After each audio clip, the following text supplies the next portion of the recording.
후보자님, 이 문재인 정부의 이른바 조국 사태가 언제 불거졌는지 기억나십니까? 후보자께서는 정경심 전 교수의 2심 재판장을 맡으셨었죠. 예, 그렇습니다. 네. 그런데 진작 끝났어야 할 조국의 재판은 5년이 다 되어가는 지금까지도 계속이 되고 있어요. 조국 전 장관의 재판 지연은 사법부 책임이 큽니다. 1심 재판부가 기일을 자그마치 15차례나 연기해주는 등 재판을 지연시켰기 때문입니다. 명백한 증거가 많았는데 이 재판에서 더 의아한 것은 1, 2심 재판부가 모두 징역 2년이라는 실형을 선고하고도 조 전 장관을 법정 구속하지 않았다는 겁니다. 박근혜 전 대통령은 도주 우려가 있어서 구속했습니까? 예, 결국은 구속의 요건과 사유를 재판부의 재판 사항이어서 제가 거기에 대해서 뭐라고 답변드리기는 어려울 것 같습니다. 이게 다가 아니에요. 조 전 장관은 이 희대의 입시 비리로 후보자님, 이 문재인 정부의 이른바 조국 사태가 언제 불거졌는지 기억나십니까? 연도는 잘 기억을 못하겠습니다. 2019년입니다.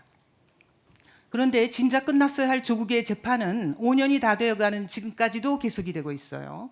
조국 전 장관의 재판 지연은 사법부 책임이 큽니다.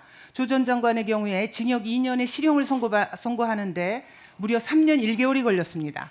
1심 재판부가 기일을 자그마치 15차례나 연기해주는 등 재판을 지연시켰기 때문입니다. 후보자께서는 서울고등법원에서 정경심 전 교수의 2심 재판장을 맡으셨었죠. 예, 그렇습니다. 네. 그래서 조국 전 장관 재판 내용에 대해서 상당히 잘 아시리라고 봅니다. 조 전 장관 재판의 경우에 위조 문건, 대화 내역 등 명백한 증거가 많았는데 이렇게 오래 걸릴 사안이었다고 보십니까? 제가 알기로는 제가 맡았던 재판과 일부 겹치는 공소사실도 있고 그렇지 않은 공소사실도 많이 있는 것으로 알고 있습니다. 그렇죠.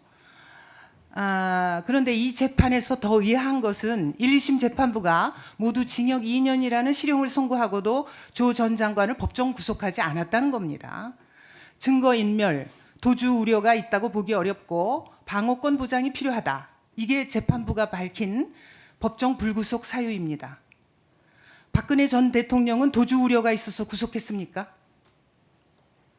지난달 1심에서 무죄를 선고받은 양승태 전 대법원장도 179일이나 구속 상태로 재판을 받았습니다. 구속 기일 최대한의 구속이 된 거죠. 전 대통령 그리고 전 대법원장도 못 피한 구속을 임명 35일 만에 온갖 비리로 불명예 사퇴한 조국 전 법무부 장관이 피해간 겁니다. 방어권도 마찬가지입니다. 재판에서 방어권 보장이 필요 없는 사람이 어디 있습니까? 조국 2심 재판부가 조 전 장관을 법정 구속하지 않은 것이야말로 사법부 스스로가 정의와 공정이라는 기본적인 가치를 훼손한 것이 아닌가 싶습니다. 모든 국민은 법 앞에 평등하다는 상식을 깨트리고 반칙과 특권을 일삼은 조국 일가에게 사법부가 또다시 반칙과 특권을 제공해 준 게 아니냐라고 많은 국민들께서 생각하시는데 후보자님은 어떻게 생각하세요? 예, 결국은 구속의 요건과 사유를 갖추었는지 여부는 피의자로서 수사를 받을 때도 마찬가지고 1심이나 2심 형이 선고되었을 때도 마찬가지고 결국은 재판부의 재판 사항이어서 제가 거기에 대해서 뭐라고 답변드리기는 어려울 것 같습니다. 이게 다가 아니에요. 조 전 장관은 이 희대의 입시 비리로 1, 2심 모두 실형 2년에 유죄 판결을 받고 나서도 법원 판결을 무시하면서 사법부를 농락하고 있습니다. 법률적 해명이 받아들여지지 않으면 비법률적 방식의 명예회복에 나서겠다고 궤변을 늘어놓으면서 신당을 창당해 국회의원이 되겠다고 발버둥 치고 있습니다. 지연된 정의는 정의가 아닙니다. 조국 전 장관이 유죄 판결을 받고도 정치범 코스프레를 벌이는 것은 조국을 구속하지 않은 법원이 방조한 것이나 마찬가지 아니겠습니까? 정치인들의 온갖 꼼수로 인한 사법 지연, 이를 방조한 판사들이 만든 불의, 그로 인해 근본부터 흔들리는 사법부의 신뢰, 이제는 대책을 세워야 할 때라고 보는데 이에 동의하시죠?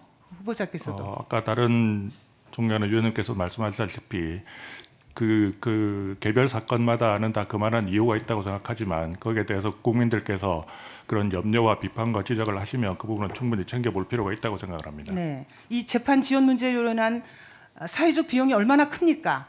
이 법원은 그런데 이 재판 지연 문제에 대한 별도의 대책을 세우려는 신용조차 하지 않고 있어서 답답한 게 현실입니다. 후보자께서 대법관이 되신다면은 이 문제에 대해서 어떤 대책을 내놓으실 겁니까? 구체적이고 실현 가능한 대책을 좀 제시해 주십시오. 예, 지금 당장으로서는 뭐 대법관이 설사 뜬다고 하더라도 기본적으로는 개별적인 사건을 담당하는 것이지 어떤 일반적으로 기준을 세우고 하는 것은 원칙적으로는 대법관의 그 가장 기본적인 책무는 아니라고 봅니다. 물론 행정을 통해서 관여하는 부분이 있을 수 있겠지만 그런 부분에서 위원님께서 지적하신 바는 잘 유념하고 새기겠습니다.